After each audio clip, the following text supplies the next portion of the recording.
What would you do if the man you loved stood silent while his father struck you? Boston in the winter doesn't whisper, it bites, the kind of cold that crawls past your coat and settles in your bones. I remember that night clearly because it didn't feel like winter, not at first. I stood on the marble steps of the Corwin mansion, its white stone facade gleaming under spotlights like some ancient temple to money and pride. Every window blazed with warm light, daring the city to look inside and see just how perfect they were. I pulled my coat tighter around me, took a breath I hoped was steady, and stepped into a world that never really welcomed me. The warmth hit me immediately, so did the sound. Classical music humming beneath the clink of crystal glasses. Laughter that felt practiced like a performance rehearsed 1,000 times. The Boston elite filled the grand room like characters out of a high society magazine. Slick hair-tailored dresses, eyes that scanned and dismissed in the same glance. I wasn't one of them.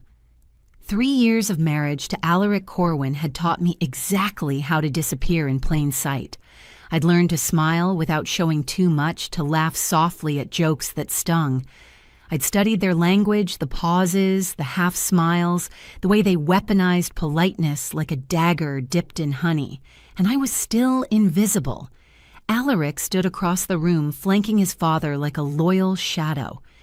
Dorian Corwin, patriarch of the family empire, towered in both presence and ego. Tall, sleek, powerful, the kind of man who expected the world to orbit him. And my husband, a perfect mirror, though somehow colder. He didn't notice me walk in.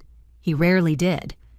I made small talk with a woman who once called my dress charming the way someone might praise a dog for sitting.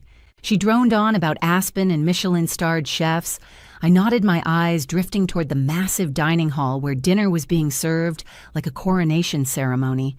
The table stretched endlessly, a gleaming mahogany beast draped in ivory linen and floral arrangements that cost more than my entire apartment.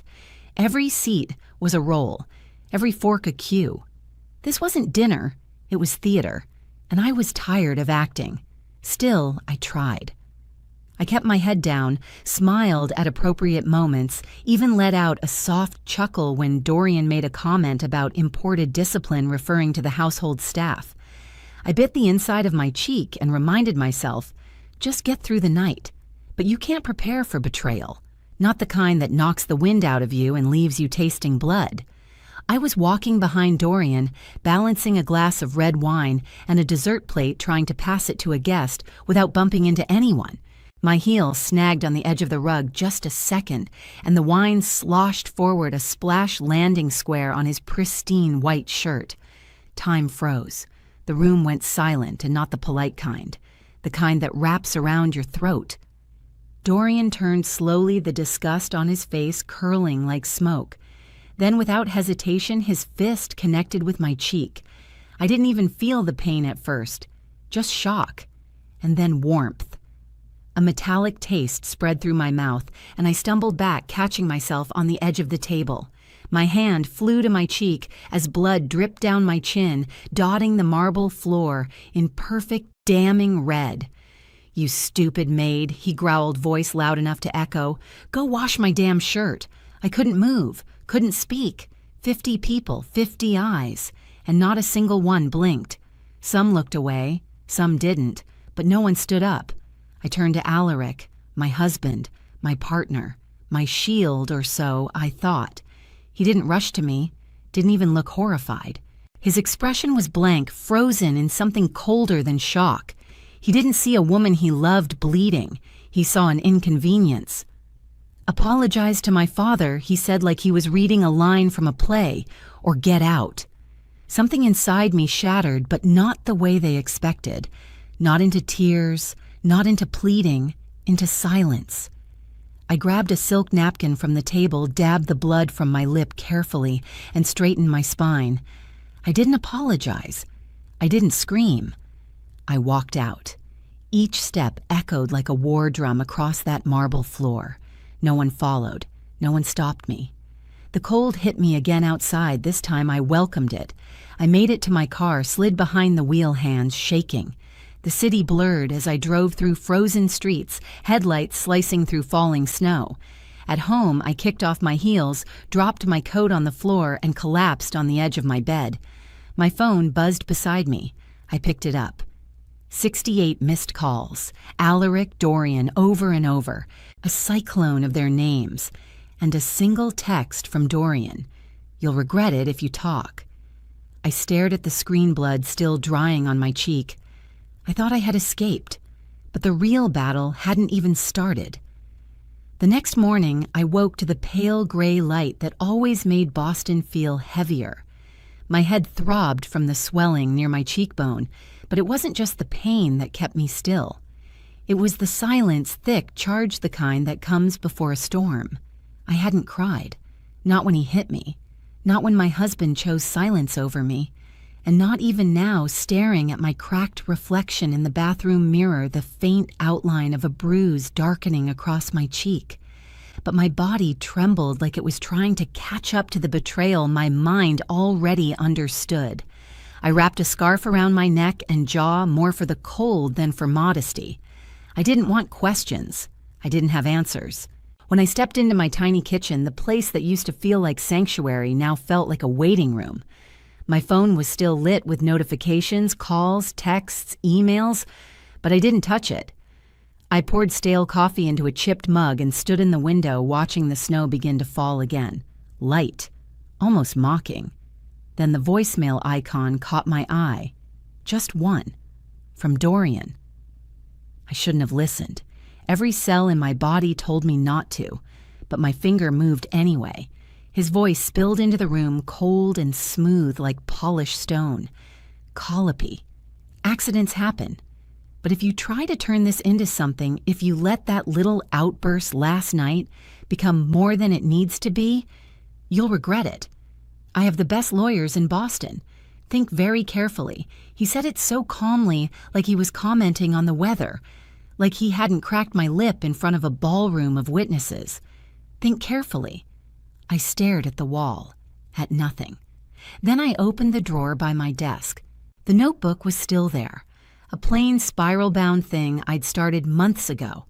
At first, it was just thoughts, quiet rants I didn't dare speak aloud, but over time it grew into something else, a record, an archive, of slights, of comments made at dinners, of emails never answered.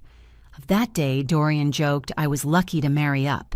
Of the time Alaric asked me to sign a post-nuptial amendment at dinner, sliding the document across the table like it was a dessert menu.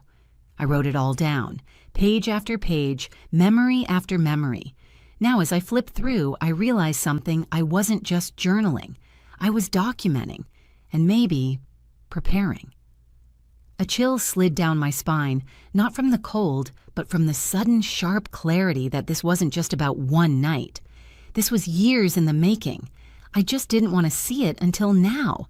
The phone buzzed again. A new message from Alaric, please. Let's fix this before it gets worse. I almost laughed. Fix this. Like I'd broken a glass, not bled on their marble floor. That's when another name popped up on my screen. Marjorie. I hadn't spoken to her in years. We used to work together back when I still had my own job before the Corwins encouraged me to focus on the family. She was an old mentor, a retired attorney with a sharp tongue and sharper instincts. Her message was short. If you need a lifeline, call me. Don't wait. That was all. But it was enough. I pulled my coat back on notebook tucked under one arm scarf tight against the wind and stepped outside. The city was unforgiving that day. Wind slicing through my sleeves, snow falling sideways. But I didn't stop. I didn't check my phone. I didn't flinch when the streetlights flickered overhead like warning signs. I found her at a small community legal clinic in Cambridge, one of those forgotten places squeezed between a nail salon and a tax office. The kind of place the Corwins would never set foot in. Marjorie sat behind a desk cluttered with papers and half-drunk tea. She looked up the moment I walked in. Her eyes narrowed, not with suspicion, but recognition. She didn't say hello. She said, sit. So I did. And when I opened my mouth, the words came out faster than I expected. About the party, about the bruise, about the years of quiet cruelty, the dinners, the documents, the fear. She listened like a courtroom stenographer, but when I finally stopped, her words landed like a gavel. "You're not overreacting. You're underreacting." I blinked. "Excuse me? You've been gaslit so long you don't even realize how bad this is. He hit you, in front of witnesses, and your husband told you to apologize. That's not a family. That's a power structure. And you're at the bottom of it." Something inside me cracked open. Not from grief, not from shock, from recognition. Marguerite leaned forward. "You've got two choices, Colopy. You can shrink and vanish, or you can stand up, but you can't do both." I stared at her, and for the first time in years, I didn't want to shrink. I wanted to rise. She handed me a legal pad. "Start writing. Names, dates, incidents, everything. I'll help, but you have to fight." I nodded, because I already knew the truth. If I didn't fight back, they'd erase me entirely, and I wasn't going to let that happen. Not anymore. That night, I couldn't sleep. Not because of fear, though fear was there humming quietly beneath everything, but because my mind wouldn't stop replaying every moment I had let slide. Every insult, every cut disguised as tradition, every time I smiled through humiliation just to keep the peace. The silence in my apartment wasn't peaceful. It pulsed with everything unsaid. I sat cross-legged on the floor, papers spread out around me like a war map, my notebook, my calendar, emails. I opened my laptop and created a new folder. I named it, "In Case They Come After Me." And they would. I wasn't naive anymore. As I clicked through documents and saved screenshots, I saw it. An old email chain buried in my archives. Dorian's assistant had sent it months ago, something about transferring property to a new trust. It didn't seem important then, but now it looked like a shadow move. Like he'd been preparing for war before I even knew I was a target. I saved it. Then I heard it, my phone buzzing on the nightstand. Another call. Alaric, again. I didn't answer, but I let the voicemail roll through. His voice was hoarse, like he hadn't slept either. "Colopy, please, you're making this worse than it has to be. Just talk to my father. You know he didn't mean it like that. Don't throw everything away over a mistake. A mistake." I shut the phone off. There's a moment when someone shows you exactly who they are that you stop making excuses for them. This was that moment. The next morning, I called Marjorie. She picked up on the second ring. "I'm ready," I said. She didn't ask for what, she just said, "Come in." Back at the clinic, she had a stack of documents waiting for me, restraining order templates, incident reports, affidavits. "You need to file now," she said, "before they get to the narrative." "What do you mean?" I asked. "They're powerful, Colopy. They've got lawyers who know how to spin a story. If we don't document first, they'll paint you as unstable, emotional, vindictive." I almost laughed. "They already have." She paused, then nodded. "Then let's show them you're not just a victim. You're a witness, and you're ready to speak." I filled out the forms with trembling hands. It felt surreal writing out in black ink the words I'd never said aloud. Physical assault by father-in-law Dorian Corwin, witnessed by approximately 50 guests. Husband Alaric Corwin instructed me to apologize or leave. As I wrote, I felt lighter and heavier at the same time, like I was building my own armor piece by piece. After the paperwork, Marjorie leaned back in her chair, rubbing her temples. "You should know. This isn't my first tangle with Dorian." I looked up. "What?" She gave a wry smile. "Years ago, I represented a man who worked for him. Whistleblower case. Dorian crushed him, blacklisted him, ruined his career. But I kept the files. Couldn't let it go. My breath caught. You still have them in a box labeled unfinished business. Looks like it finally found its ending." She pulled out a weathered folder, yellowed edges and faded tabs. Inside were memos, email printouts, typed notes. One line stood out. "He intimidates in private, but smiles in public. 2 faces, 1 empire. It was everything I needed and more. We spent hours reviewing strategy. Marjorie wasn't just helping me survive. She was preparing me to fight. When I left the clinic that day, snow was falling again, not softly this time. Heavy, wet flakes that soaked through my boots as I walked. But I didn't care. I felt alive and angry and awake. I passed a bookstore and ducked inside for warmth. While there, I found a small leather journal with a gold clasp. I bought it without thinking. Back home, I wrote just 1 sentence on the first page. This ends with truth, not silence. Later that night, my phone buzzed. But it wasn't Alaric. It was a message from a former Corwin housekeeper, one who had always been kind to me in passing. Her text was brief. Be careful, he's building a case. Heard him say you were unstable. Wants to discredit you before you go public. My fingers tightened around the phone. So this was it.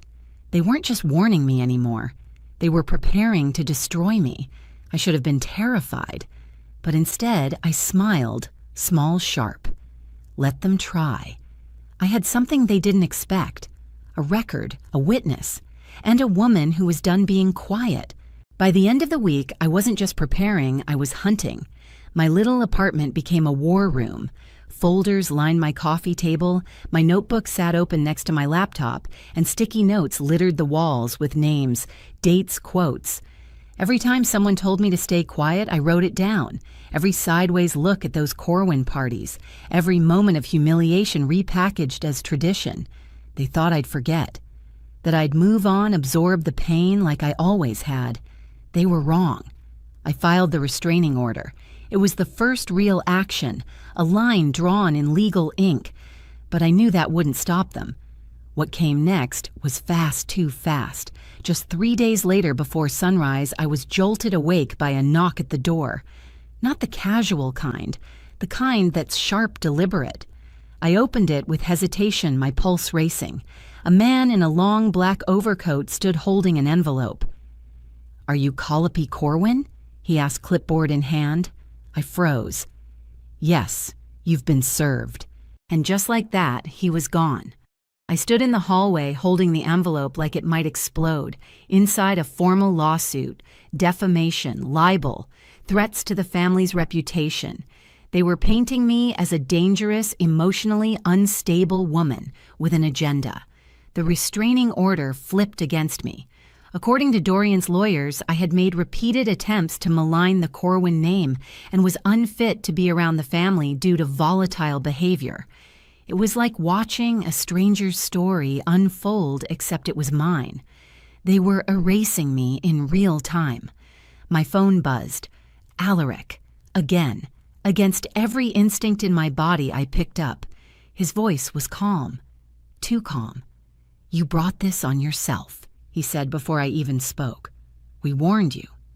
You should have let it go." "Let it go." "You mean your father hitting me?" I hissed. "Publicly, on your birthday." There was a pause. Then flatly, "I told you to apologize. You chose the other path." I hung up before he could finish. For a few minutes, I couldn't move. Then I grabbed my keys and drove straight to Marjorie. She didn't even flinch when I walked in holding the court documents. Her face darkened, but not with surprise. "Let me guess," she said, already reaching for her glasses. They flipped the story.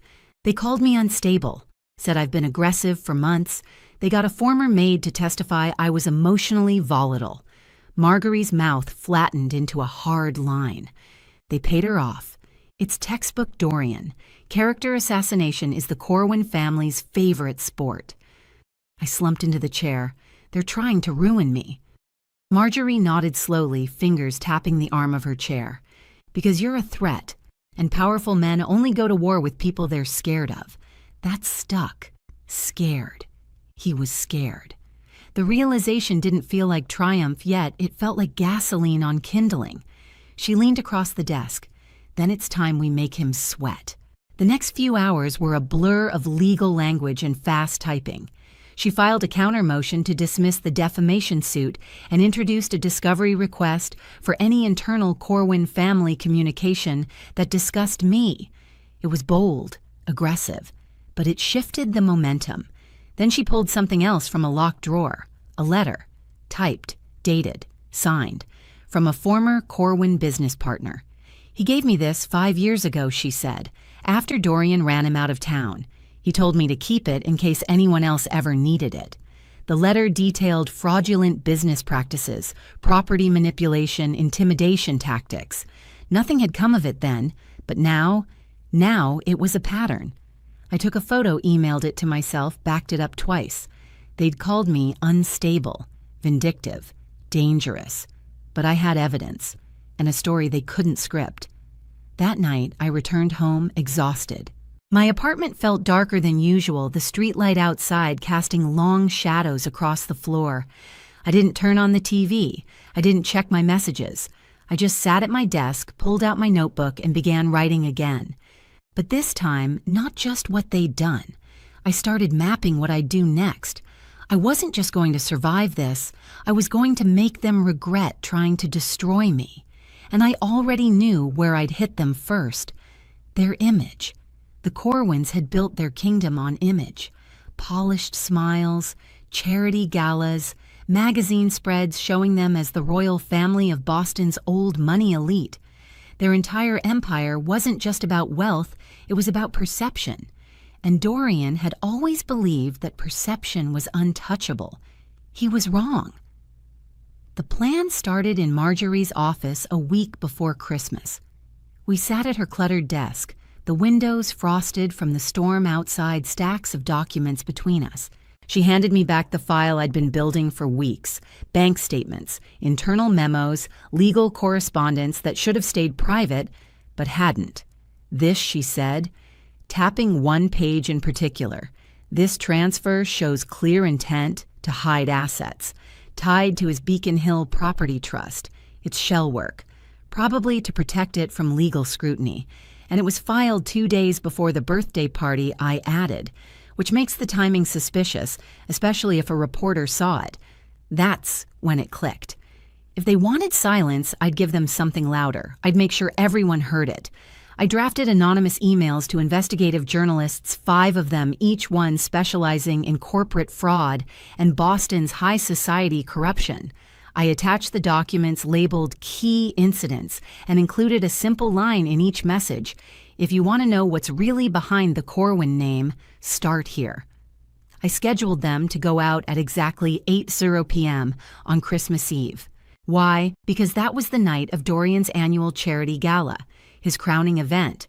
Dozens of cameras, reporters, Boston's elite, all under one chandeliered roof. While he'd be on stage performing generosity, I'd expose his greed. The symbolism was intentional. That night, I dressed with care. Not in a gown, I had no invite, but in something sharper. A tailored black dress, minimal makeup, my hair pulled back. I wasn't there to dazzle. I was there to haunt. No one stopped me at the door. The Corwins were too prideful to put my name on the banned list. Publicly, they were pretending I didn't exist. That made it easier. Inside the ballroom glittered with opulence. Crystal glasses, ice sculptures, a string quartet in the corner playing something elegant and forgettable. I saw them Dorian Alaric, their orbit of admirers and puppets. They didn't see me. Not yet. I stood near the back, just close enough to hear the podium. Dorian stepped up, calm and smug, his voice oozing performative gratitude. We're honored to give back this season. The Corwin Foundation has always believed that those with more should do more. The hypocrisy tasted like iron. Then right on time it started. Phones began to buzz, one by one. At first just glances at screens, then widened eyes, whispers, hands on shoulders. Then a journalist from the Globe stood up mid-speech and walked out fast. 2 others followed. Dorian paused. His smile faltered. He glanced down at his phone, froze. Then his voice cracked just slightly. This is slander. We will be taking legal action against any false accusations. He didn't finish, because at that moment 3 men in dark suits entered the ballroom. Not waitstaff, Not guests, federal agents. They approached the podium with papers in hand. This is a subpoena for financial records related to the Corwin Foundation and its affiliated trusts. One of them said calmly but loudly enough for the crowd to hear. Cameras turned, phones lifted, and just like that, the man who once called me a stupid maid was stammering in front of Boston's elite. I didn't wait to see him unravel completely. I'd seen enough. As I turned to leave, someone grabbed my wrist. Alaric. His face was pale, his eyes wild. "What the hell did you do?" I didn't flinch. I didn't pull away. I just looked at him and said I watched the show. Now it's over. He didn't try to stop me as I walked out of that ballroom and into the winter night. Boston's cold never felt so clean. 2 days later, I met Marguerite in her office. She was already smiling before I sat down. "He's bleeding," she said, handing me a copy of the morning paper. "Federal audit. Donors pulling out. PR firm dropped him. The house of cards is wobbling. And the restraining order dismissed. Official, as of this morning." I exhaled for the first time in weeks, but the relief didn't come easy, because even as I won, I knew what it cost. My marriage was ashes. My name had been dragged, bruised, nearly broken. I'd spent weeks surviving on adrenaline vengeance and legal filings. Now all that was left was silence, and the pieces I had to rebuild. "You know," Marjorie said softly, "it's okay to grieve, even when you win." I nodded. I knew she was right. I'd burned the empire that once trapped me, but I still had to build a life from the scorched ground. The new apartment was small.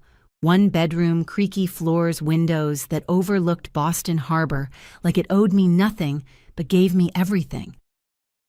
The silence here was different from the silence at the Corwin estate. This silence didn't judge me. It didn't press down like a weight or whisper insults into my ear. It just was. I sat on the edge of my bed the morning after the subpoena fallout, staring at the unopened boxes I hadn't bothered unpacking. My whole life reduced to cardboard and taped memories. I didn't even cry. There was nothing left to cry for. My phone lit up again. This time I didn't flinch. It wasn't Dorian, not a lawyer, not Alaric. It was Marjorie. One last meeting. Closure. When I got to her office, she was already waiting with a stack of printed reports in her hand. "Dorian's empire is imploding," she said, handing them to me. "Investigations are expanding. Financial assets frozen. He's hemorrhaging public trust faster than we expected. And you," she paused, eyes softening, "are free. Free." The word didn't feel like a celebration. It felt like breath returning to lungs I didn't know were starving. The restraining orders dismissed. The defamation suit was dropped this morning. No retraction, no apology, just silence. I nodded. It didn't matter anymore. Their silence meant surrender. I thanked her, truly thanked her. Not just for the legal work, but for listening when no one else did. For believing when even I wasn't sure I should. She smiled. "You found your voice, Colopy. I just reminded you what it sounded like." Later that week, Alaric asked to meet. I said yes, not because I needed it, but because I deserved the right to end this on my terms. We met at a quiet cafe near MIT, the kind of place we used to pretend to be normal in. He was already there, staring into a mug that had gone cold. When he saw me, he didn't stand. He looked smaller. Not in size, but in presence. "Colopy," he said quietly, "I'm sorry." I didn't speak. He continued. "I was scared. Of losing my job, of losing my father's trust, of losing everything I'd been building my whole life. I thought if I just stayed quiet, it would protect us both." "You didn't protect me," I said, voice level. "You watched me bleed and told me to apologize." He winced. "I know, and I'll regret that for the rest of my life." There was a moment, a flicker, when the old ache came back. The part of me that still wanted to believe he was the man I married. But then I remembered the silence, the cold distance, the way he looked away while I stood humiliated and alone. "I'm not here to forgive you," I said gently. "I'm here to let you go." His lips parted like he wanted to argue. Instead, he nodded. Can we ever rebuild? I smiled, sad but steady. I'm done rebuilding things that were never safe for me to begin with. I left a few dollars on the table and walked out. Outside, the wind coming off the harbor was bitter, sharp, but clean. I walked until I reached the water, watching the ferries crawl across the steel gray surface, their engines humming like lullabies. Gulls circled above, screeching in the winter air. I remembered who I used to be. The woman who begged to be accepted, who played along, who made herself small at every dinner, who signed the papers, who swallowed the insults, who thought silence was strength. She died the night Dorian hit me, and in her place someone else rose, someone who didn't ask to be let in, someone who learned that being cut out was sometimes the greatest gift. That night, back at my apartment, I lit a candle on the windowsill and sat by the glass, watching the lights blink across the harbor. My phone buzzed. A message from Marguerite. You did it. They'll talk about this for years. I typed back one sentence. Thank you for helping me burn it down. Then I set the phone down, wrapped myself in a blanket, and closed my eyes. Not in exhaustion, but in peace. Because the ashes of their empire weren't my burden anymore. They were my freedom. Have you ever faced something like this? A moment where you had to choose your truth over someone else's silence? Drop your story below and don't forget to like, comment, and subscribe. Someone out there needs to hear how you rose too.